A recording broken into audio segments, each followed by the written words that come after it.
જૂનું ઘર જૂનું બિલકુલ હતું, પણ અંદરની ખુશી એકદમ તાજી હતી. ચોમાસામાં નળિયાની છત પરથી રૂમમાં પાણી ટપકતું, પણ વાતમાં લોકોમાં ગુસ્સો ના ટપકતો. એક નાનકડા એવા નળિયાવાળા ઘરમાં એક સાથે 5 જણ રહી લેતા. ઘર નાનું, પણ લોકો વચ્ચેનો પ્રેમ મોટો હતો. પ્રાઇવસી માટે અલગ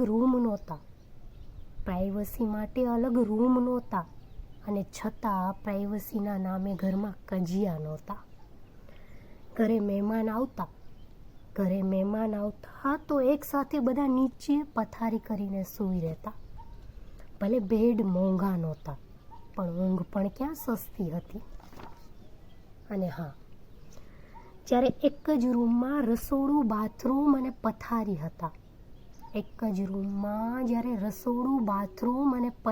હતા, તો લાગતું કે સાચું લોકો દિલથી નજીક હતા. વ્યવસ્થા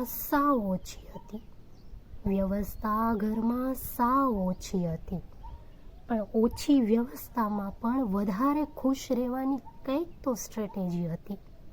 ઘર જૂનું, પણ અંદરની ખુશી એકદમ નવીન હતી.